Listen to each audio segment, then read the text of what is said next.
हाँ तो मेरे प्यारे दोस्तों, स्वागत है आप सभी के आपके अपने चैनल पवन स्मार्ट स्टडी पर।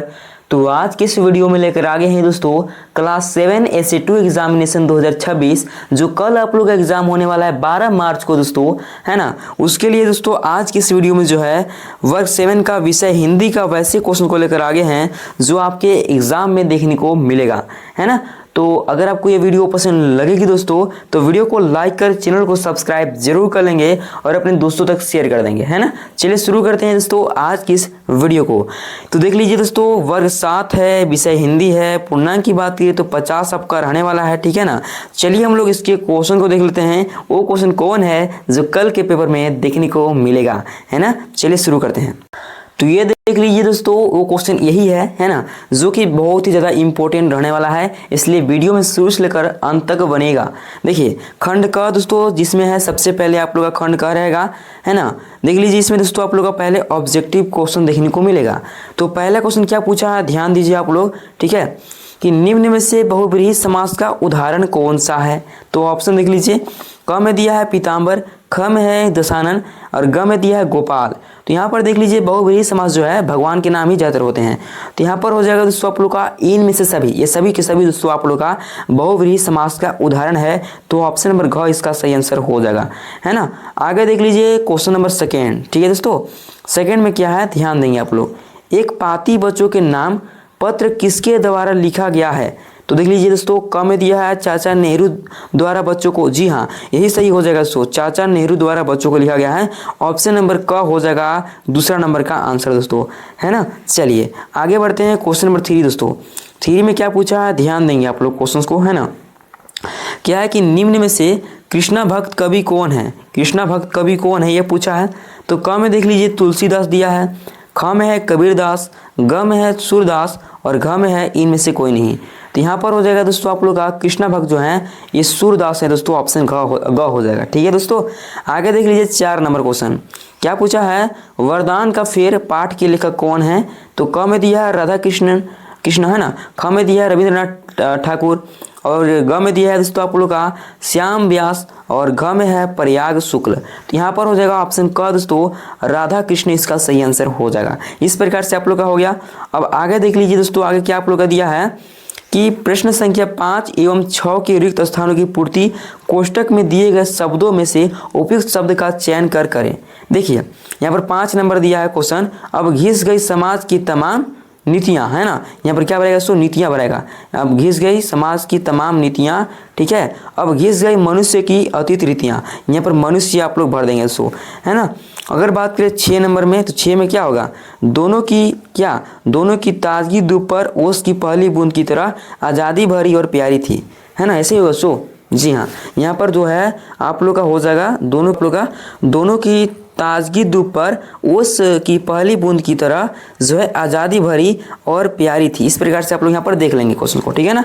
आगे देख लेते हैं, आगे आप लोग का दिया है कि प्रश्न संख्या 7 से 9 में दिए गए प्रत्येक कथन को ध्यान से पढ़ें और बताएं कि वह सत्य है या असत्य, है ना। देखिए 7 में क्या दिया है आप लोग का क्वेश्चन, पत्र लेखन में अपने से बड़े लोगों के लिए पूज्य या पूज्यवर आदरणीय जैसे संबोधन का प्रयोग किया जाता है, सही बात है। तो क्या करेंगे दोस्तों, सत्य पर टिक कर देंगे। 8 नंबर देख लीजिए क्या आप लोग का है, बीच गोपाल सिंह नेपाली द्वारा रचित कविता है, इसमें कवि ने पीपल के बीज के माध्यम से जीवन की उत्पत्ति विकास एवं संघर्ष की ओर संकेत किया है, ठीक है दोस्तों। तो ये सही बात है, जी हाँ सही बात, ये भी दोस्तों ऑप्शन का हो जाएगा। अब 9 नंबर देख लीजिए क्या पूछा, इसमें ध्यान देंगे आप लोग कि आया बदलाव पाठ की लेखिका प्रेमलता अग्रवाल को उत्तरकाशी के बेसिक एडवेंचर कोर्स में ये सर्टिफिकेट प्राप्त हुआ था क्या नहीं। तो जी हाँ ये प्राप्त हुआ था, ये दोस्तों आप लोग का ऑप्शन क सही हो जाएगा। इस प्रकार से हम लोग देख लिए दोस्तों 9 तक। अब चलिए आगे बढ़ते हैं।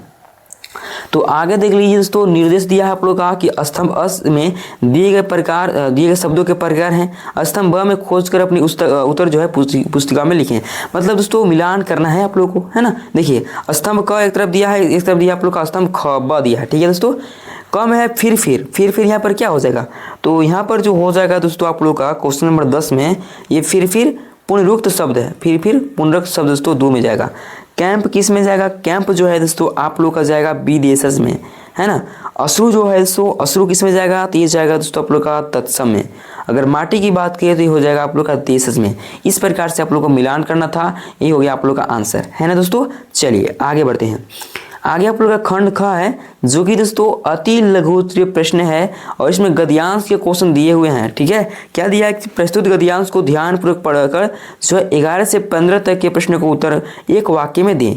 चलिए हम लोग गद्यांश को पढ़ते हैं और सुनिएगा आप लोग, ऐसे ही आप लोग जवाब दे देंगे, है ना। देखिए, माटी के कुल्हड़ों की जगह कागज के गिलास आ गए, पर बंगाल से लेकर देश के अनेक प्रदेशों में चाय की दुकानों पर आज भी छोटे बड़े कुल्हड़ों में चाय मिलती है। कई स्टॉल ऐसे भी मिलेंगे जो कांच का गिलास भी रखते हैं और साथ ही कुल्हड़ भी। माटी के बर्तनों के प्रति एक लगाव अभी भी बना हुआ है। सच पूछिए तो यह इस देश से जाएगा भी नहीं और इसे उसे जाना चाहिए भी नहीं, क्योंकि फेंका हुआ माटी का कुल्हड़ अन्य चीज़ों की वनस्पति कम गंदगी पैदा करता है। ज़्यादा से ज़्यादा वह टूट फूट कर अपने कुछ टुकड़े रास्ते में छितरा देता है, जो अंततः माटी में ही मिल जाते हैं। देख लीजिए, इस प्रकार से आप लोग का क्वेश्चन दिया गया है। 11, देख लीजिए 12, 13, 14, 15। ठीक है, चलिए हम लोग ये पांचों क्वेश्चन के आंसर को हम लोग देख लेते हैं, क्या इसका आंसर होगा दोस्तों, है ना। तो ये देख लीजिए, खंड ख का दोस्तों गद्यांश का उत्तर यहाँ पर होगा कि प्रस्तुत गद्यांश किस पाठ से लिया गया, एक क्वेश्चन पूछा था। इसका उत्तर यही होगा कि यह गद्यांश फिर उठती है माटी की लौ, जो आपका पाठ है उसी से लिया गया है। इसको आप लोग को लिख देना है ना। आगे देख लीजिए 12 नंबर। 12 में क्या दिया था क्वेश्चन कि कुल्हड़ों के अलावा किन गिलासों का उपयोग चाय की दुकानों पर किया जाता है। तो हम लोग गद्यांश में तो पढ़े हैं, क्या पढ़े हैं, कुल्हड़ों के अलावा जो है कागज और कांच के गिलासों का उपयोग चाय की दुकानों पर किया जाता है। इस प्रकार से आप लोग को लिखना है दोस्तों। आगे देख लीजिए 13 नंबर क्या पूछा था आपसे कि माटी के कुल्हड़ों के प्रति लोगों के लगाव का मुख्य कारण क्या बताया गया है। तो उत्तर होगा लोगों का माटी के बर्तनों के प्रति एक पारंपरिक और स्वाभाविक लगाव बना हुआ है। ठीक है दोस्तों, इस प्रकार से 13 हो गया। अब आगे देख लीजिए 14 नंबर क्या पूछा है दोस्तों, माटी के कुल्हड़ फेंके जाने के बाद क्या हो जाते हैं। तो उत्तर देख लीजिए क्या लिखेंगे, माटी के कुल्हड़ फेंके जाने के बाद टूट फूट कर टुकड़ों में छितरा जाते हैं और अंततः मिट्टी में ही मिल जाते हैं, है ना। आगे देख लीजिए दोस्तों क्वेश्चन 15, है ना।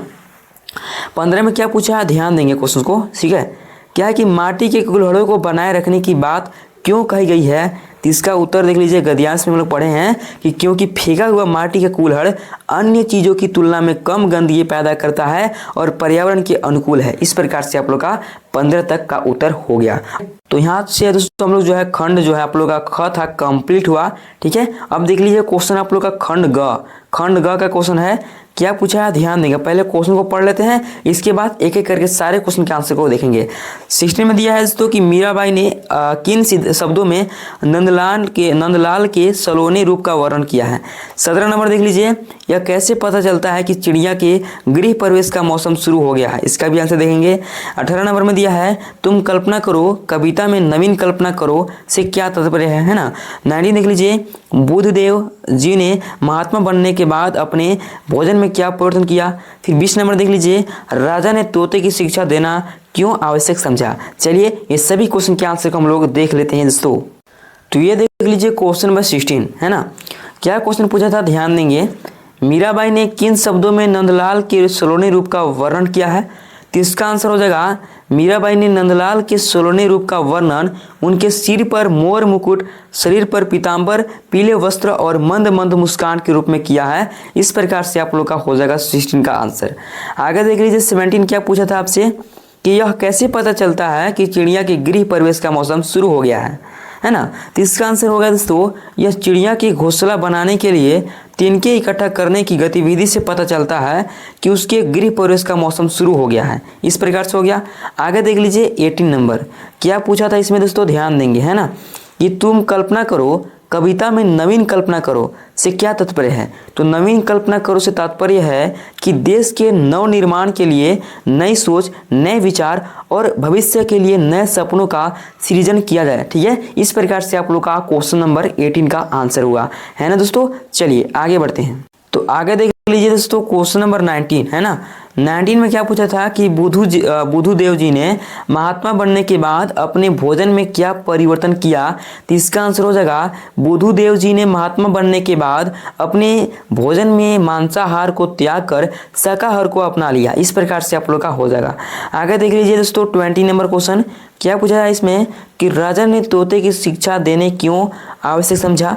तो उत्तर देख लीजिए, राजा ने सोचा कि तोता ज्ञानी हो जाएगा जिससे वह राजकाज के मामलों में राजा को सही सलाह दे सकेगा, इसलिए उसने तोते को शिक्षा देना आवश्यक समझा। इस प्रकार से आप लोग का 20 तक उत्तर हो गया। अब चलिए हम लोग दीर्घ उत्तरीय प्रश्न की तरफ चलते हैं जो कि बहुत ही ज़्यादा इंपॉर्टेंट रहने वाला है आपके लिए। ठीक है, तो यहाँ से दोस्तों हम लोग जो है खंड ग को भी कंप्लीट कर लेते हैं। अब चलिए हम लोग खंड घ को देखते हैं, यानी कि दीर्घ उत्तरीय प्रश्न। और दीर्घ उत्तरीय में 4 प्रश्न है ना। ये चारों प्रश्न के उत्तर हम लोग चलिए देखते हैं। देख लीजिए 21 नंबर क्वेश्चन है, फिर 22 है, फिर 23 है, फिर 24 है। इस क्वेश्चन को देख लेंगे, वहाँ भी हम लोग क्वेश्चन पढ़ेंगे है ना। चलिए इसके आंसर को हम लोग देख लेते हैं।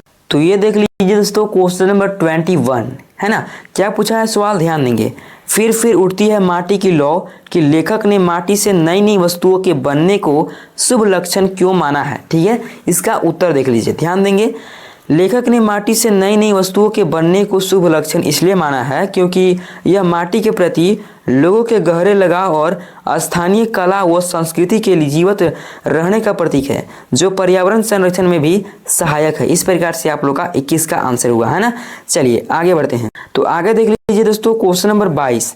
और 22 में क्या पूछा है कि मुक्ति कहानी के आधार पर सिद्ध कीजिए कि मुक्ति का सुख केवल मुक्ति पाने वाले को ही नहीं मिलता बल्कि उनको भी प्राप्त होता है जो दूसरों को मुक्त कराने में सहायक होते हैं। तो इसका उत्तर देख लीजिए, क्या लिखेंगे आप लोग कि मुक्ति कहानी दर्शाती है कि जब किसी पात्र को गुलामी या बंधन से मुक्ति मिलती है तो केवल वही नहीं बल्कि वे सहायक पात्र भी गहरी संतुष्टि और खुशी महसूस करते हैं जिन्होंने इस मुक्ति के लिए प्रयास किया। इस प्रकार मुक्ति का सुख सामूहिक होता है। ठीक है दोस्तों, इस प्रकार से आप लोग का 22 का हुआ। अब देखिए 23 नंबर क्या पूछा है, ध्यान देंगे।